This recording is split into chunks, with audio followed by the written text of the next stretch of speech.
Hello friends, हम मेवाड़ का इतिहास पढ़ रहे हैं जिसमें हमने मोकल तोपेल वाली वीडियो में कर लिया है। इससे आगे हम कुंभा के बारे में पढ़ेंगे, क्योंकि जब मोकल की हत्या कर देगी झीलवड़ नामक स्थान पर, क्योंकि उज्जैन रियासत में आता है, झीलवड़ एक दरा है, नाल है, वहां पर मोकल की हत्या कर दी गई।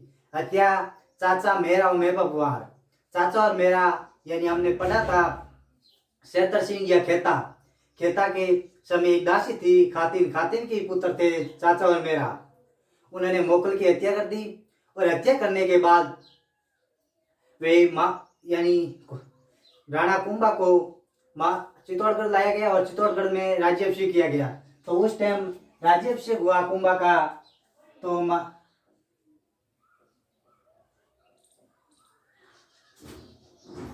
महाराणा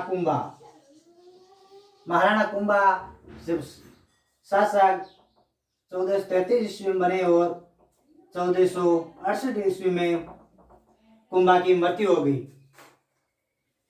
कुंभा 10 वर्ष की अवस्था में 10 वर्ष की अवस्था में मेवाड़ के शासक बने। इनका राज्याभिषेक चित्तौड़गढ़ दुर्ग में हुआ। इनको सरदारों ने वहां से झीलवड़ नामक स्थान से बचाकर चित्तौड़गढ़ दुर्ग में लाए थे। अब जब कुंभा शासक बने तो उसके सामने दो समस्या थी। एक तो चाचा मेरा और मेपा पुआर की अपने पिता जिसे पिता की हत्या की उनका बदला लेना, और दूसरी समस्या थी जो रणमल राठौड़ के प्रभाव को कम करना। इसी कारण इनके सामने दो समस्या थी। चाचा मेरा वे मेहपा पुआर के अपने पिता का बदला लेना, इनको मारकर, वो दूसरे रणमल के मालदेव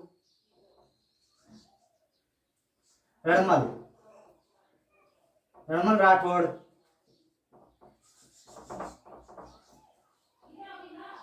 राठौड़ के प्रभाव को कम करना। पहले तो इस महाराणा कुंभा ने चाचा और मेहपा पुआर यानी इनके समय इनको मारकर चाचा और मेहरा को अपने पिता के बदला लिया, और मेहपा पुआर है वो मालवा चले गई। मालवा में उस टाइम जो शासक थे मोहम्मद खिलजी थे, महमूद।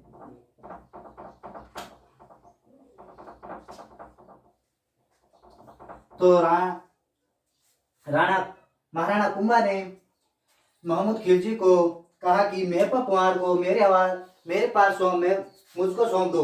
तो मोहम्मद खिलजी ने उनको मेहपा पुआर को नहीं सौंपा, तो इसलिए कुंभा ने 1437 ईस्वी में मालवा पर आक्रमण किया, जहां पर सारंगपुर का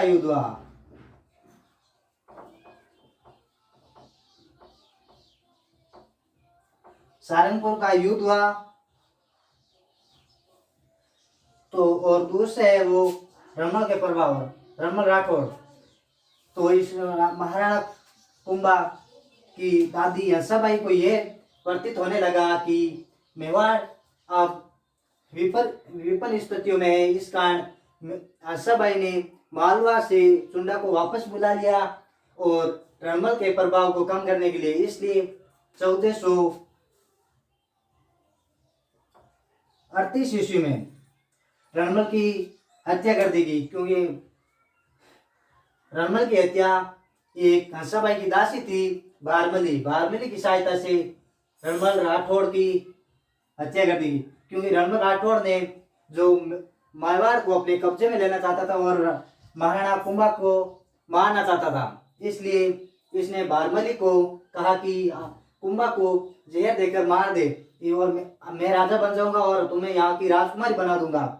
इसलिए ये बारमली एक सौभामिन थी, क्योंकि वो अपने साम्राज्य को तहस नहस होता नहीं देखना चाहती थी। इसलिए उसने ये कुंभा को यानी हंसाबाई को बात बता दी। तो हंसाबाई ने रणमल राठौड़ को मारने के लिए बारमली को जहर देकर शराब में मिलवाकर उसको रणमल राठौड़ को मरवा दिया बारमली की सहायता से। इसके बाद अब चाचा मेहरा और मेहर पकवान यानी चाचा मेहरा को तो राणा कुंभा ने पहले ही मार दिया था और मेहर पकवान जो मालवा चला गया था मालवा मोहम्मद खिलजी के पास। तो मोहम्मद खिलजी जिसने सारे अब 1437 ईस्वी में हम पहले यानी महाराणा कुंभा के 3 यानी पहले हम युद्ध और संधि के बारे में पढ़ेंगे और इसके बाद स्थापत्य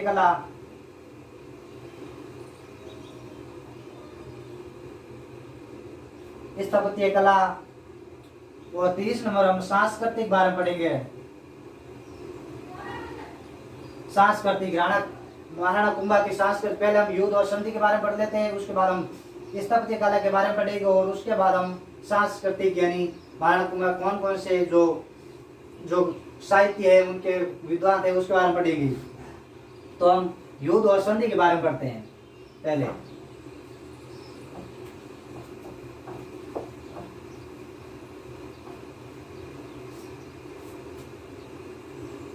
अब क्या होता है 1437 ईस्वी में सहारनपुर का युद्ध होता है।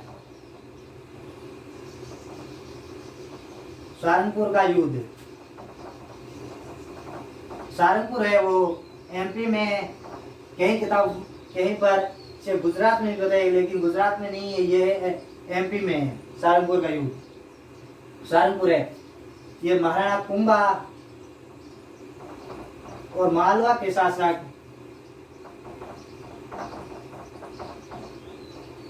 महमूद खिलजी के बीच हुआ था।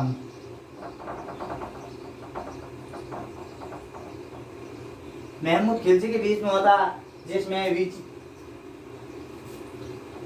विजय हुई थी कुंभा की और महमूद खिलजी को कैद कर दिया गया, 6 महीने तक जेल में रखा गया और उसके बाद महमूद खिलजी को छोड़ दिया गया क्योंकि कुंभा को एक बार कुंभा ने मोहम्मद खिलजी को उपहार देने के लिए गए। तब मोहम्मद खिलजी ने कहा था ये उपहार किस खुशी में कि मैं तो आप एक तो कैदी हूँ, कैदी को उपहार दिया नहीं जाता और यदि दिया जाता है तो मैं तो एक बंदी हूँ इसलिए मैं तो आपसे छोटा हूँ, आप किस खुशी में दे रहे हो। तो कुंभा ने मोहम्मद खिलजी को वहाँ से यानी उपहार देकर जैसे रिहा कर दिया। इसके बाद इसकी विजय की स्थिति में विजय स्तंभ का निर्माण करें आप। विजय स्तंभ या इसे विष्णु स्तंभ भी कहते हैं, गरुड़ भी कहते हैं, भारतीय मूर्तिकला का विश्व कोश भी कहते हैं, मूर्तियों का अजायबघर भी कहते हैं इसको। अब इसकी रचना विजय स्तंभ या कीर्ति स्तंभ।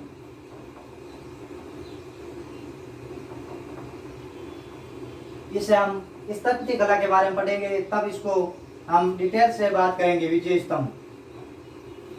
और इसके बाद अब क्या होता है कि 1437 और इसके बाद मोहम्मद खिलजी अपने मालवा चले जाते हैं और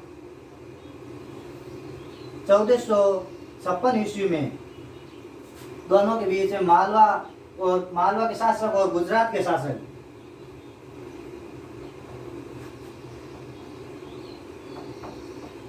मालवा के बीच में चंपानेर की संधि होती है।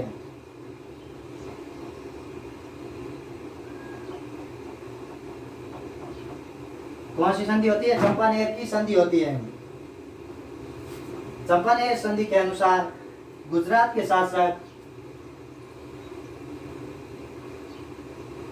कुतुबुद्दीन शाह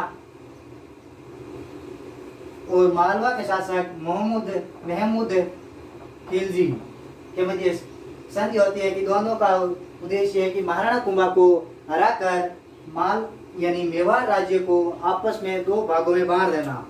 इसलिए दोनों ने मेवाड़ पर आक्रमण किया लेकिन कुंभा ने इन दोनों को पराजित किया। ये जानकारी हमें कुंभलगढ़ प्रशस्ति से भी मिलती है। लेकिन फरिश्ता क्या कहता है, फरिश्ता के अनुसार कहता है, फरिश्ता कहते हैं कि कुंभा ने दोनों को धन देकर वापस भेज दिया। कुंभा यहाँ पर पराजित हुआ और दोनों को बड़ी धनराशि देकर वापस अपने भेज दिया। लेकिन ये फरिश्ता के अनुसार सही नहीं है, क्योंकि कुंभलगढ़ परिस्थिति हमें मिलते हैं स्पष्ट की चंपानेर संधि के बाद कुंभा ने दोनों को पराजित किया।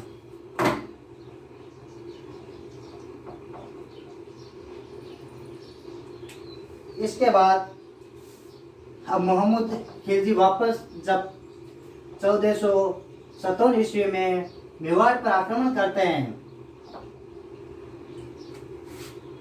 1457 ईस्वी में बगनौर का युद्ध, ये महाराणा कुंभा और मोहम्मद खिलजी के बीच में होता है, जिसमें कुंभा की विजय हो जाती है यहाँ पर। इसके बाद हम और कुंभा नागौर पर भी आक्रमण करते हैं।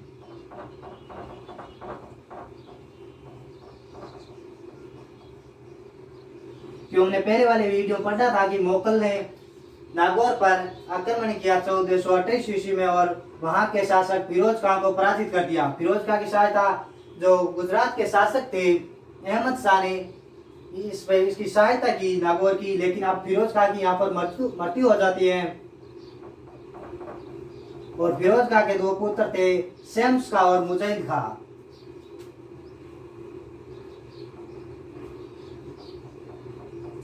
शम्स खां और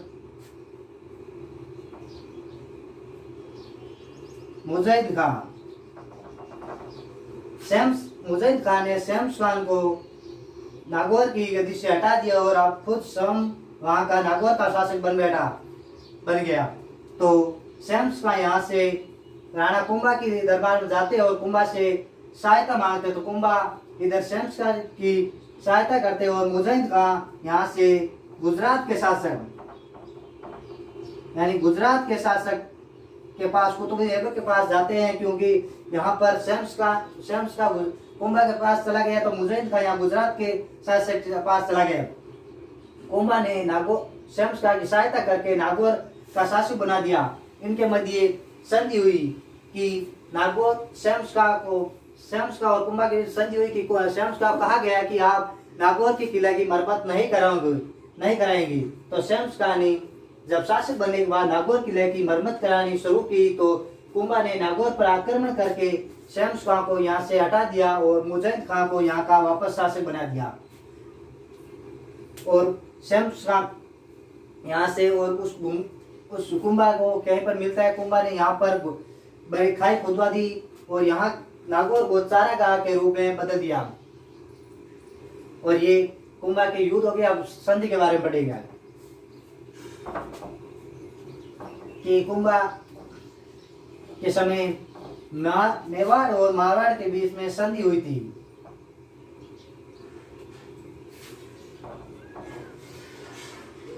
संधि आवल बावल की संधि।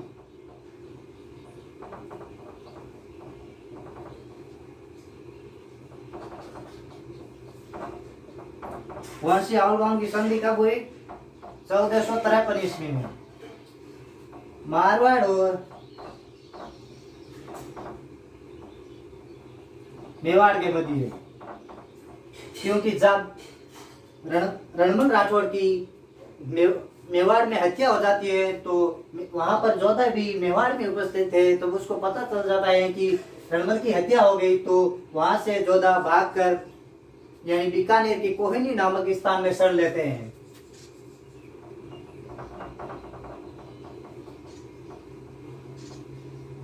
बीकानेर एक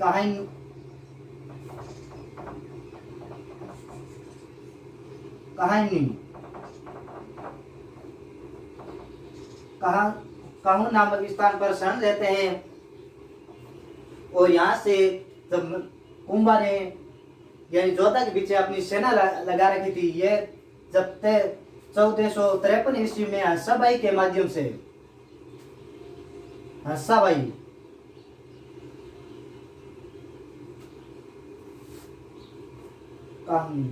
हंसाबाई के माध्यम से मध्यस्थता या की सहायता से और बाहुल की संधि हुई, क्योंकि क्योंकि जोधा की हंसाबाई जो क्या लगती है, इसकी बुआ लगती है और कुंभा की महाराणा कुंभा की दादी है।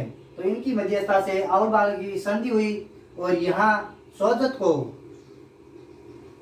को मेवाड़ और मारवाड़ की सीमा मान ली गई और जोधा ने अपनी पुत्री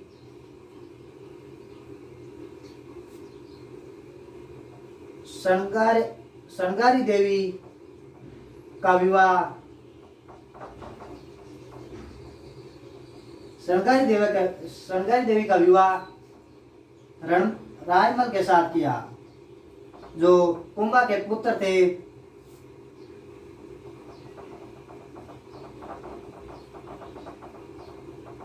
कुंभा के पुत्र के साथ रायमल के साथ कर दिया। ये जान के हमें घोसुंडा अभिलेख या प्रशस्ति मिलती है कि जिसकी घोसुंडी बावड़ी का निर्माण शृंगारी देवी ने करवाया था।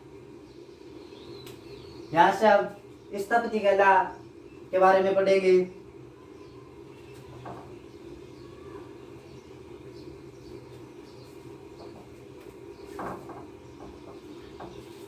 स्थापत्य कला, कुंभा को स्थापत्य कला का जनक कहा जाता है।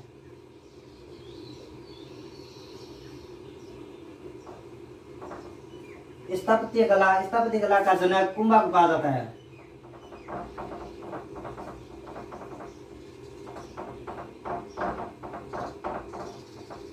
स्थापत्य कला का जनक कुंभा को कहा जाता है और स्थापत्य कला का काल महाराणा कुंभा के काल को स्थापत्य कला का स्वर्ण काल कहा जाता है।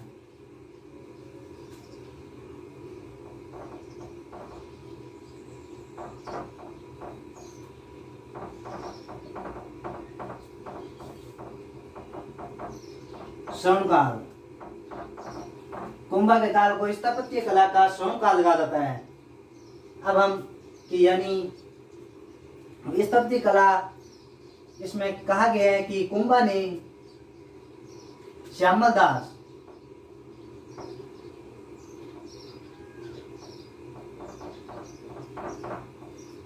दास की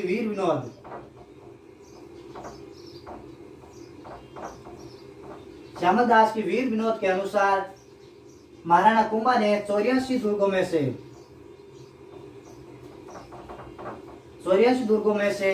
32 दुर्गों का निर्माण, किलों का निर्माण कुंभा ने करवाया था।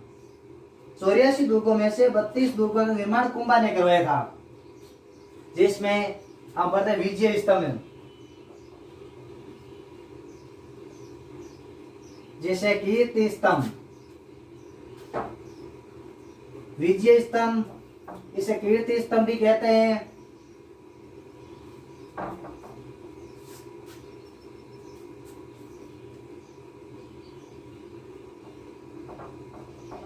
विजय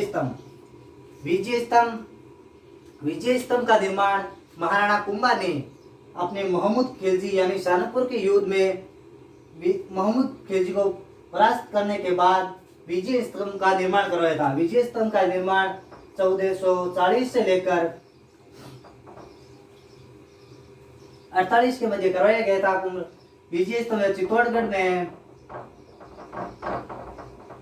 कहां पर है? चित्तौड़गढ़ में है। विजय स्तंभ की जो ऊंचाई है 122 फुट, कहीं पर 120 है। इसका आधार है वो चौड़ाई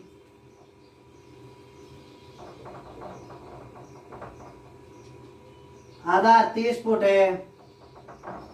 इसमें सीढ़ियां हैं 159 सीढ़ियां बनी हुई है इसमें।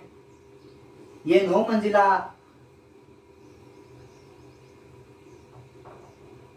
मंजिला इमारत है।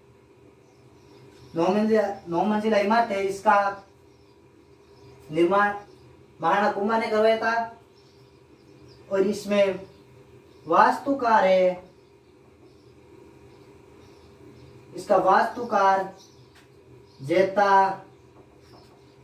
इसके तीन नापा, पुंजा और पामा, चारों इसके वास्तुकार है। और विजय स्तंभ को हम कीर्ति स्तंभ भी कहते हैं।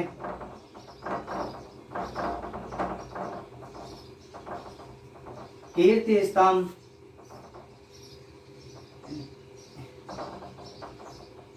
विष्णु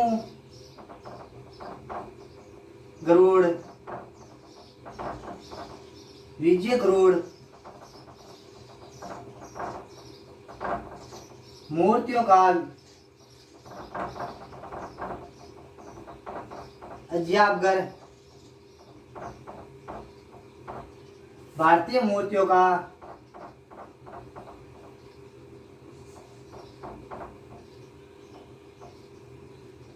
भारतीय मूर्तियों का विश्वकोश,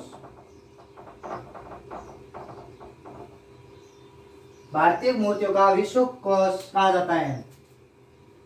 इसमें 9 मंजिला इमारत है।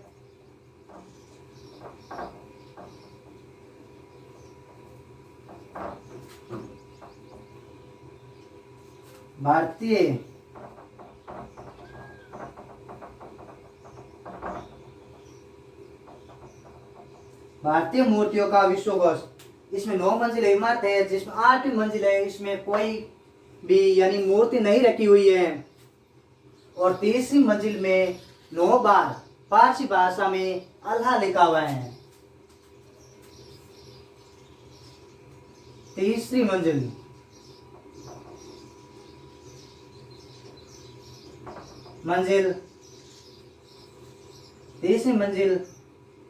जिसमें 9 बार फारसी भाषा में अल्लाह लिखा हुआ है। 8वीं मंजिल कोई मूर्ति नहीं है,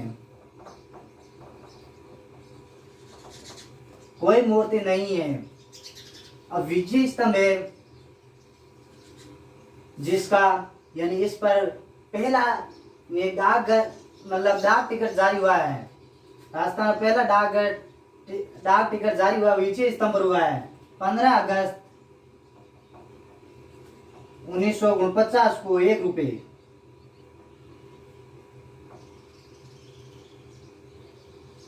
₹1 का डाक टिकट जारी किया गया था।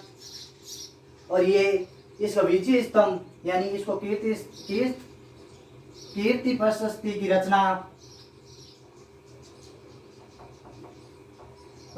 रचना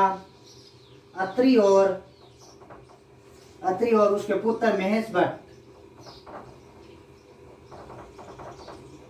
भट्ट ने कीर्ति प्रशस्ति की रचना अत्रि और उसके पुत्र महेश भट्ट ने की थी।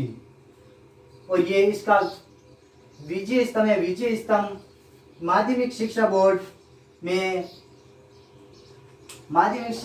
में आप देखा होगा कि विजय स्तंभ है। और हम देखते हैं कि पुलिस के जो होता है वर्दी, उस पर भी विजय स्तंभ का ही चित्र होता है। माध्यमिक शिक्षा बोर्ड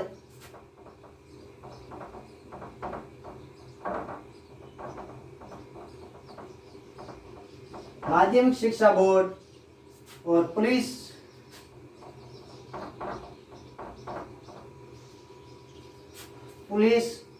के वर्दी होती है, उस पर ये विजय स्तंभ का चित्र होता है। और अभिनव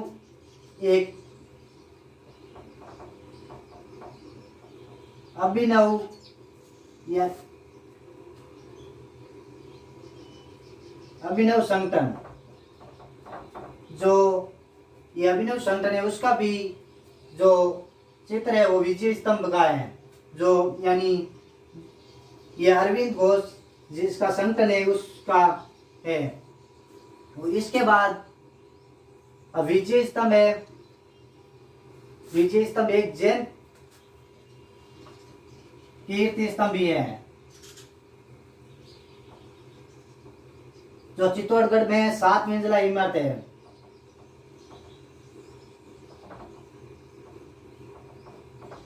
7 मंजिला इमारत है, 75 फीट हाइट है और इसका निर्माण करवाया 12वीं शताब्दी में।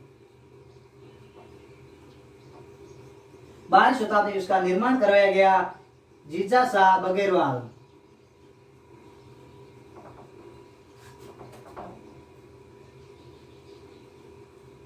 जीजा शाह बघेलवाल ने निर्माण कराया गया था। इसमें आदिनाथ का मंदिर है।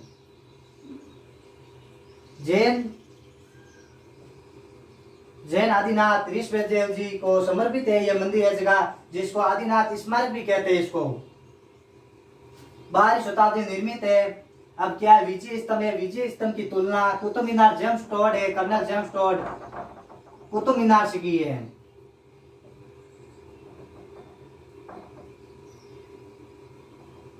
कुतुब मीनार से की है। कुतुब मीनार का निर्माण गुलाम वंश के शासक कुतुब शाह ने कुतुबुद्दीन ऐबक ने करवाया था, शुरू करवाया था, लेकिन इसका पूरा कार्य इनके जो दामाद या इसके जो अगले शासक हुए इल्तुतमिश ने इसको पूरा करवाया। कुतुबुद्दीन ऐबक शुरू करवाया और जब इससे बिजली गिरने से इसकी ऊपरी मंजिल टूट गई तो इसका पुनर्निर्माण तुगलक वंश के समय जो फिरोज शाह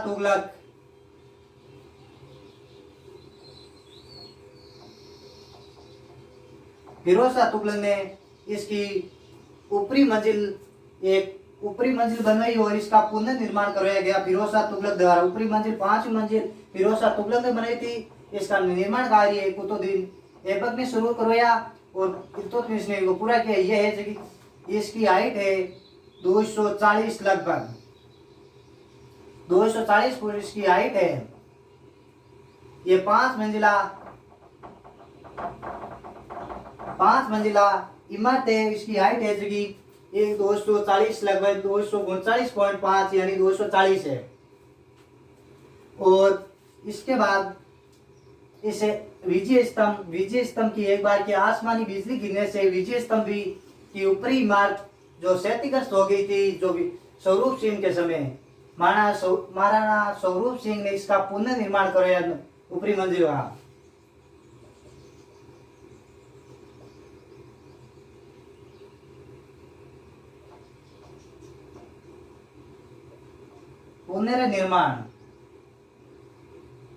पुनर्निर्माण महाराणा स्वरूप सिंह ने करवाया था। इसके बाद कुंभलगढ़ दुर्ग या कुंभलगढ़ प्रशस्ति।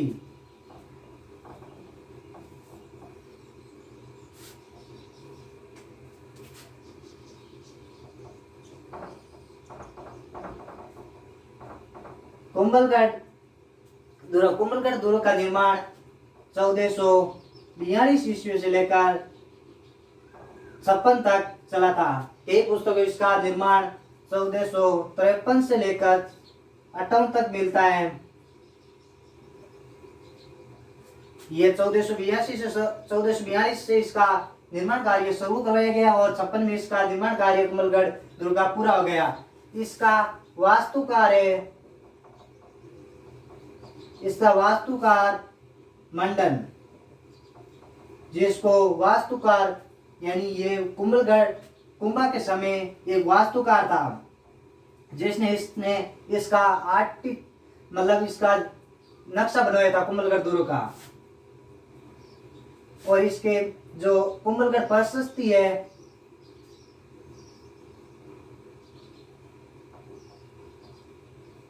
कुंभलगढ़ प्रशस्ति इसका है वो महेश भट्ट है लेखक।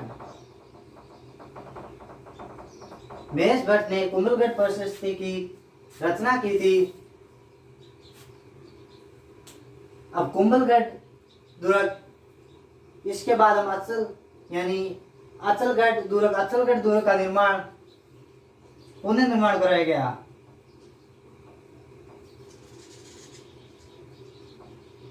चौदह सौ 52 ईस्वी में इसका पुनर्निर्माण करवाया गया कुंभा द्वारा।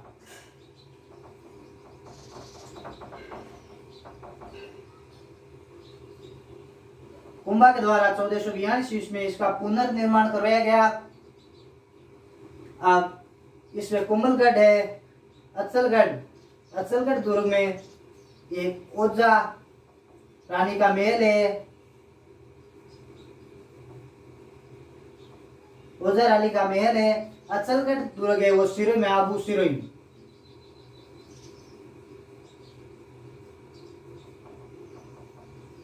आबू सिरोही इसमें सावन भादो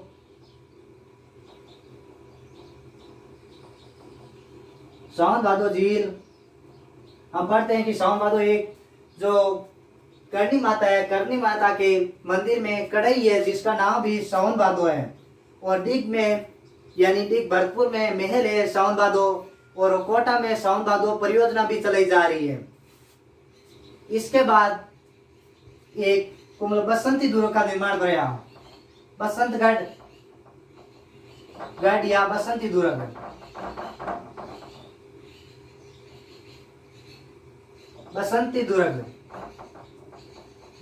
बसंती दुर्ग का निर्माण सिरोही में करवाया गया। सिरोही में बसंती दुर्ग का निर्माण सिरोही में महाराणा कुंभा द्वारा करवाया गया, क्योंकि भीलों पर नियंत्रण रखने के लिए। किस पर? भीलों पर नियंत्रण रखने के लिए बसंतगढ़ दुर्ग में। और इसके बाद एक भौमर दुर्ग का निर्माण कराया गया।